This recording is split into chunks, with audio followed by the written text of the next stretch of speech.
이 뉴엔에 같은 경우는 이렇게 장중에 음봉이잖아요.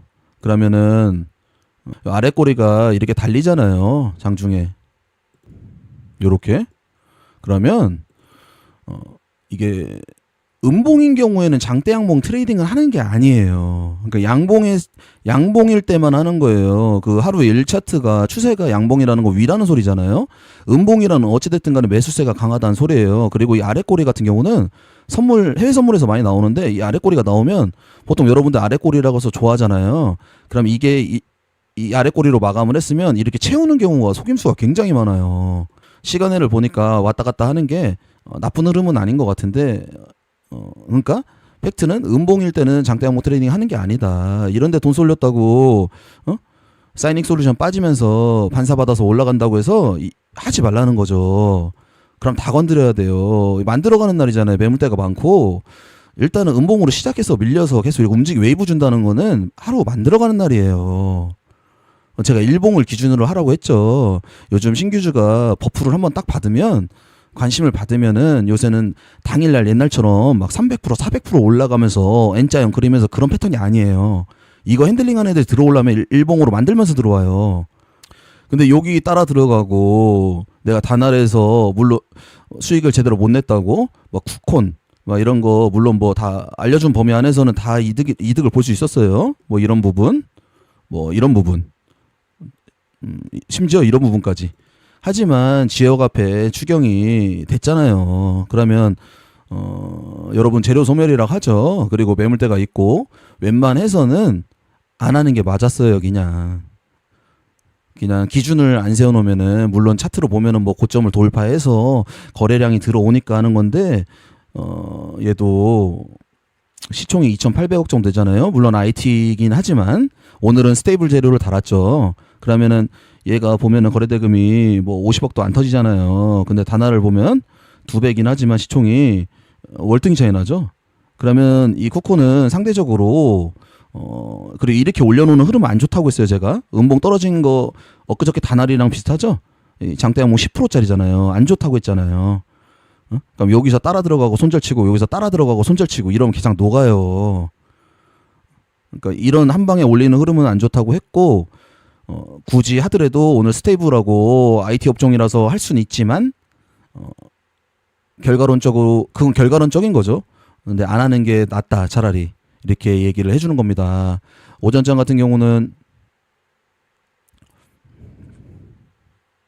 오늘 한 9시 20분 내지 뭐 30분 정도 됐을 거예요. 보통 네이버하고 이제 사이닉 솔루션에서 수급이 좀 빠지면서 네이버가 이렇게 올라가기 시작했죠. 이때 다날이 막 치기 시작했을 겁니다. 이거는 KRX 차트니까 통합 차트는 빼고 생각을 합시다.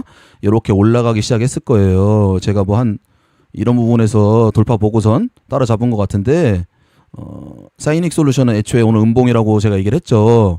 어제부터 얘기를 했을 거예요. 투심의 변화를 예로 들면서. 그래서 아예 사이닉은 쳐다도 안 받고 그냥 이렇게 올라갈 때 뭐 물론 타점은 보고 배우지 마세요. 그냥 저는 순간적으로 어느 정도 손절을 기준으로 하고 이런 빨강색에도 사기 때문에 그런 거지 여러분들은 이런 거 보고 배우지 말아요. 그냥 알려준 대로만 하는 거예요. 알려준 대로만. 항상 기다려야 된다고 했어요. 원칙이라고 했죠. 뭐 이런 부분 또는 이런 부분 그리고 거래량이 뭉탱이로 줄고 있잖아요. 그럼 이 거래량이 줄었을 때 호가창을 보신 분들은 알 거예요. 알려준 호가창 흐름 그대로죠. 밑으로 매도세가 안 나오는 걸 확인했을 거예요. 그리고 제가 지표는 중요하지 않다고 했죠. 오늘 100% 느끼셨을 거예요. 이때 프로그램이 70억씩 팔고 있었습니다. 73억, 뭐 70억. 근데 이걸 돌파하면서 막 프로그램이 빨강색까지 돌려놨죠. 다시 여기서 이제 프로그램이 팔기 시작하고. 그러니까 여기서 공매도 치는 애들하고 프로그램 패턴이 어떠냐면요. 프로그램하고 공매도도 개인들 이렇게 올렸다가 내렸다가 하는 이 캔들 패턴처럼 걔네들도 올렸다가 내렸다가 올렸다가 내렸다가 이런 패턴이에요. 그러니까 뭐 프로그램도 내렸다가 샀다가 내렸다가 샀다가 난이도가 높아진 거죠. 지표 보는 애들 때문에. 공매도도 마찬가지예요. 밑으로 때리잖아요. 그럼 걔네들이 여기서 저가 매수세를 해요. 좀 비겁한 거죠. 개인들이 안 파니까 공매도가 때려요. 예시를 들자면 대형주 같은 경우 한국전력 같은 거 공매도 같은 거 찾아보세요. 그러면은 여기서 걔네들이 받아요. 다시 외국계들이. 그래서 다시 이렇게 계속 움직이는 패턴을 보여요. 그러니까 여러분들 같은 경우는 프로그램을 이제 강의에서 배운 분들은 이제 이런 부분에서 70억이나 75억이나 팔고 있으니까 무서워서 못 한다는 거죠. 근데 이 호가창에서 제가 누누이 얘기했어요.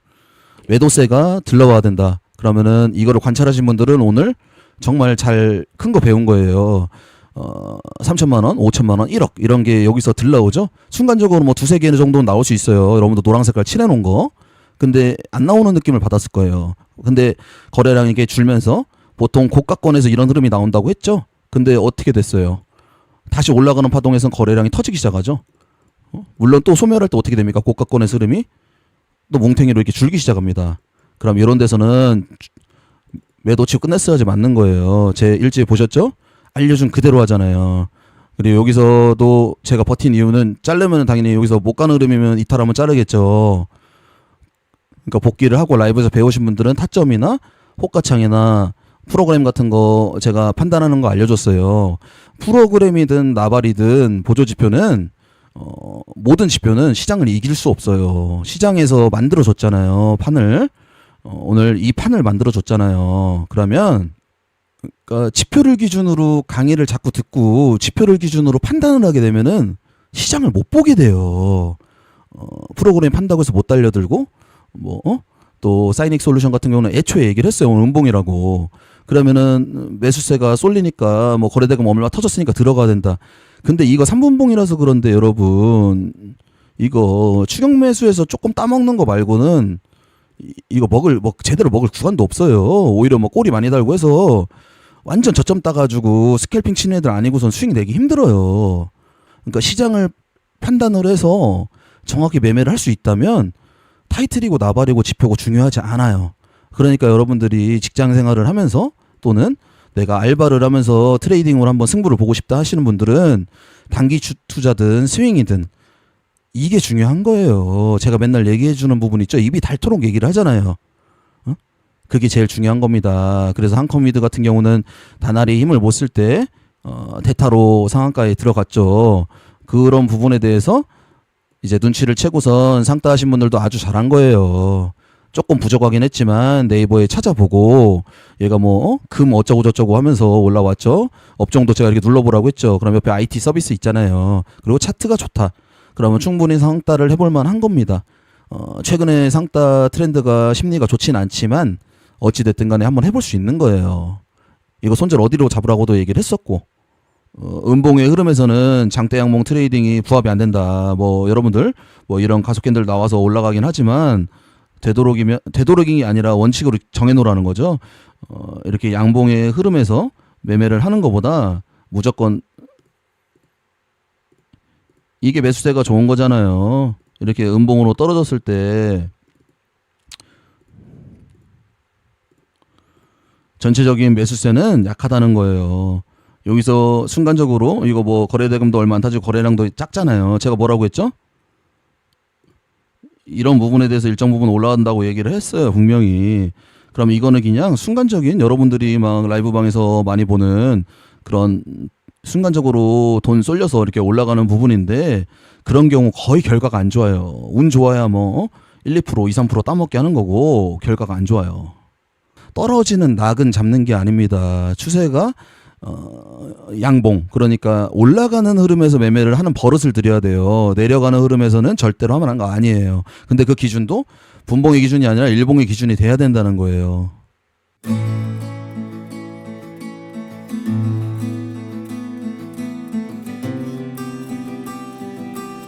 상따에서 제일 중요한 건 뭐라고 했죠? 거래원도 아니고 뭣도 아니고 거래원도 참고는 하지만 제일 중요한 게 뭐라고 했습니까? 이 첫봉을 만드는 건 제가 제일 중요한 게 뭐라고 했어요? 네, 맞습니다. 우리 스패너가 똑똑해요. 제이님도 똑똑하고 키워드에 맞잖아요. 그러면은 이 상한가 같은 경우는 다나라고 역전을 했을 때 한컴위드 여러분들 강사들한테 배우셨으면 이런 상따도 해볼 수 있는 거예요. 요거 하신 분들 잘 한 거예요. 내일 뭐 갭이 뜰지 떨어질지 모르겠지만, 왜냐하면 상한가 같은 경우는 그것도 투심의 변화라고 했죠. 상한가가 잘 뜨기 시작하면 심리가 좋은 거고, 상한가가 안 뜨기 시작하면 심리가 좋지는 않은 거지만, 어찌 됐든 간에 키워드가 맞으면 충분히 가능성이 높다, 확률이 높아간다, 이겁니다. 제가 작년에 사조대림하고 국순당을 예로 들었어요. 차트가 안 좋고 뭐 어쩌고 해도 그때 심리나 그때 기준들보다 더 강한 게 그 시장의 분위기하고 키워드라고. 그럼 얘가 오늘 키워드 중에서는 대장으로 갔죠. 그러니까 충분히 해볼 수 있다는 겁니다. 단알에서 역전을 했고, 단알은 고가권에서 약간 피로도가 쌓였다고 생각을 하면 갈아타도 됐던 거예요. 단알 매매하다가 순간 한커미들을 보고 그런 선생님들한테, 뭐 상따 선생님들한테 배운 사람들은 이게 더 중요하다는 거죠. 제가 오늘 얘기한 이 키워드, 이게 더 중요하다는 겁니다. 안용혜님, 시장 분석이 안 돼 있으니까 심리가 흔들리는 겁니다. 그리고 그 정도의 베팅을 못 달 정도면 주식이나 도박을 하면 안 돼요. 기본적으로 내가 투자를 했을 때 그 돈을 다 날릴 생각으로, 그런 심리로 내 목돈으로 해야 되는 거지, 그런 기본적인 자질 자체가 안 돼 있는데, 예를 들어서 이런 얘기는 좀 그렇지만 굉장히 소심하고 이런 친구가 있습니다. 내성적이고 운동신경이 전혀 없고, 그런 애들 데려다가 국가대표 시킬 수 있겠습니까? 제가 가르친다고? 똑같습니다. 그러니까 기본적으로 자질이 있는 상태에서 훈련을 해야 되는 거지, 그런 친구들이 훈련한다고 해서 UFC 선수 이길 수 없을 거 아닙니까? 타고난 것도 무시를 못하지만, 그러니까 심리는 분석이 안 돼 있기 때문에 심리가 안 되는 거예요. 분석이 돼 있는 상태에서 하면 심리가 조절이 됩니다. 저도 절제가 안 돼요, 안용혜님. 저는 승부욕이 강해서 집을 날릴 때까지도 도박을 하고 차를 담보로 잡힐 때까지 하는 사람이에요, 안용혜님. 근데 기준이 명확할 때는 주식은 다른 부분이에요. 조금 달라요. 바카라나 이런 거하고 좀 다른 게, 이런 주식 같은 경우는 시장 분석이 돼 있으면 그 기준 안에서만 하면은 절제가 됩니다. 근데 여러분들처럼 이거 쫓아다니면서 하면 맨날 심리 얘기하죠. 심리가 안 되니까 뭐 못하는 거다. 근데 시장 분석 제가 분석해드리잖아요. 그 안에서 절제가 안 될 수가 있을까요? 그 그림이 오늘 안 나오면 안 하면 되잖아요. 근데 뭔 심리가 어쩌고 저쩌고 하는 거는 본인들이 기준이 쫓아다니니까 안 되는 거예요. 이런 짜잘짜잘한 것도 맞아요. 뭐 상한가에서 좋은 종목이면은 뭐 안 풀렸겠죠. 뭐 흔들고 어쩌고 저쩌고. 근데 저는 막 그런 거를 아예 신경을 안 쓴다는 거예요. 그러니까 어떻게 표현해야 됩니까? 그 짜잘짜잘한 것도 중요하지만, 여러분들 자꾸 이런 거를 궁금해 하잖아요. 상 근처에서 뭐 흔드는 거, 프로그램이 파는 거. 그러니까 제가 얘기하고 싶은 부분은 그게 아니라는 거예요. 그러니까 짜잘짜잘한 프로그램, 뭐 상 근처에서 상따장이니 뭐니 이걸 떠나서 지금 이거를 판단을 못하면 안 된다는 거라는 얘기하고 싶은 거예요. 그러면 그걸 또 찾아다니기 시작하죠, 여러분. 또 쳇바퀴처럼 다람쥐 굴러가는 것처럼 똑같은 겁니다. 집착하는 거예요. 제가 아까도 얘기했죠. 헬스장 와가지고 머신 갖다 기교 부리고 있는 거예요. 그거는 기본기가 되고 나서 내가 좀 타점을 0점 조절할 때 좀 도움을 받고 참고할 뿐이에요. 외도 치고 이럴 때. 근데 지금 시간 중심도 모르고 돈도 못 버는데 이게 이딴 게 뭐가 중요합니까? 전혀 뭐 아무것도 기본기가 안 돼 있는데. 그러니까 뭐 이런 끼들도 맞지만 더 중요한 거는 이런 부분이라는 거를 얘기를 하는 겁니다. 이 끼 얘기도 그 다음 얘기예요. 오전장에 이 안에서 했으면 잘한 거예요. 오후장에서는 달바글로벌 APR 중심으로 네이버의 움직임 보고 한국전력 어떻게 움직이는지 봤으면 그분은 10점 만점에서 8, 9점 이상 됩니다. 그러니까 제가 오늘 2,000 종목 넘는 종목들 중에서 어떻게 딱딱 파악해야지 정석적인 부분이라고 지금 설명하잖아요. 오전장에 IT 중심으로 재료는 AI나 스테이블은 시대 중심 재료라고 했어요. 그거 중심으로 네이버하고 LG HNS, 카카오를 보고 단알이 광기로 들어가는 걸 보고 그럼 사이닉 솔루션은 이건 허당 빵점이에요. 이거 매매하신 분들은 앞으로 잘 될 수 없어요. 냉정하게 얘기해서 죄송합니다. 그냥 이렇게 오전장 IT 위주로 보면서 평소에 시장 분석이 돼 있는 사람들은 한국전력이나 네이버, 그 다음에 이 IT 애들이죠. 그 다음에 달바글로벌 APR 실적 시즌인 걸 알고 있으면 얘네들 종가 부근이나 어떻게 만드는지 판단을 했으면 여러분들은 프로는 안 되지만 10점 만점 8, 9점은 되는 겁니다. 이런 방향으로 가야 돼요. 앞으로 쭉. 제가 2,000 종목이 넘는 종목에서 방향 얘기하는 거는 몇 종목 안 되잖아요. 가려주는 거예요, 여러분들한테. 개인적으로는 안용혜님, 둘 다 맞는 얘기거든요. 왜냐면 시장 분석에서 토대로 종목을 하면 승률은 나오거든요. 근데 둘 다 맞는 건데 손익비하고 종목이라고 봐야 될 것 같아요. 손익비보다 승률이라고 표현하기보다 손익비하고 종목. 그러니까 반반이어도 돼요. 승률은 50대 50이어도 되거든요. 10번 진입해서 5번 1%나 2%에 잘라도 돼요. 근데 그 5번이 시장 분석하고 맞잖아요, 여러분. 오늘처럼. 그러면 거기서 비중 때리면은 월등하게 5번이 크게 먹겠죠. 그러니까 그 손익비도 중요한 거죠. 그러니까 5대 5로 가더라도 시장 분석을 참고를 해야지 맞는 종목 나왔을 때 내가 풀베팅을 할 수 있는 거예요. 단순하게 얘기했을 때. 근데 그 매번 풀베팅을 하지 말라는 거예요, 제 말은. 그렇죠, 안용희님. 승률, 근데 종목을, 시장 분석에 맞는 종목을 하면 승률은 자연스럽게 좋아지지 않을까요? 뭐 10번 하면은 한 7번 이기지 않을까요? 3번은 좀 틀리더라도. 그러니까 과반수 이상만 넘으면 된다고 생각합니다. 개인적으로 승률은. 그러니까 손익비가 중요하죠. 그러니까 무조건 맞을 때는 미수나 레버리지로 맞지 말고 먹을 때는 무조건 레버리지로 먹고. 그게 손익비에서 정답입니다. 그 부분이. 그러면 음봉 매매 하시는 분들은 절대로 미수나 신용으로 음봉에 사면 안 되겠죠? 음봉에서는 원금만 넣고 돌아 나갈 때 레버리지를 싣는 연습을 해야 되겠죠? 그런 훈련들을. 그 레버리지 실으는 것도 제가 저번 라이브에서 말씀드렸을 거예요. 저번인지 뭐 저저번 라이브인지 여러분들 기억하시죠? 저점에서는 원금으로만 넣으라고 했어요. 그러면은 고가 형상 낸 데서 어떤 흐름 나왔을 때부터 제가 실으라고 한 거 기억하시죠? 네, 유수철원님. 그게 욕심이 들어가서 그래요. 저점을 따려고 하니까 레버리지로 써서 저점 딸 것 같으면은 진짜 아주 타이트하게 1% 내로 잡아야 되겠죠? 많아야 진짜 2%. 보통 1% 내외로 저점을 따야 되겠죠. 그렇게 갈 거면. 근데 그러면은 좀 확률이 낮아요. 심리도 못 버티고. 많더라는 레버리지는 소액으로 갔을 때는 뭐 미수가 2.5배 사진다고 하면은 예를 들어서 2배든 풀이든 가능하죠. 그러니까 원금을 최대한 저점 부근에서 따야 되겠죠. 그리고 제가 어느 정도 기준을 알려줬잖아요. 레버리지 실어야 되는 기준을 알려줬어요. 그러면은 내가 저점을 땄을 때 어느 정도 여기서 만약에 원금에 100%가 들어갔다 칩시다. 그러면 제가 이렇게 알려줬죠. 그럼 여기서 뭐 풀로 다 때리면은 증거금 30%짜리나 20%짜리 너무 높아지죠. 2.5배로 봤을 때 평단이 이 정도까지 올라올 거 아니에요. 뭐 여기서도 양봉에 되도록 사지 말고 음봉이나 만들어갈 때 사면은 기죠. 이 정도 될 거 아니에요.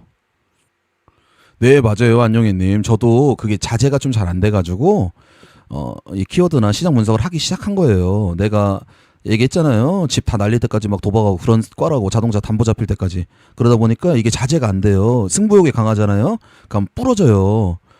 부러지는데 그게 안 되니까 저도 결단을 하지 않았겠어요. 왜 안 되는지에 대한 고민을 계속 했을 거 아니에요. 저도 혼자 막 운동장도 돌고 산 올라가서 막 소리도 지르고 주먹으로 막 나무도 때리고 막 이랬죠. 그러면서 막 옆에 있는 물건도 부시고 그걸 몇 년 동안 반복했죠. 저도. 근데 방법은 깨달은 건 이거였어요. 왜냐면 섹터 장세도 보면서 과거형이죠. 깡통차도 제가 항상 지켜봤다고 했잖아요. 그 1년을 지켜보고 2년을 지켜보고 3년을 지켜보니까 아니 그런 시장에 맞는 종목들은 결국에 다 수익이 났던 거예요. 가만 생각을 해보니까 상한가를 항상 왜 갔는지를 봤다고 했잖아요. 차트를 본 게 아니라 왜 갔고 걔가 어떠한 그룹군이었고 그때 지수가 어땠는지 흐름이. 그러니까 그런 거를 계속 보니까 종목을 굳이 많이 안 해도 되겠는데 라는 생각이 들더라고요. 어느 순간부터.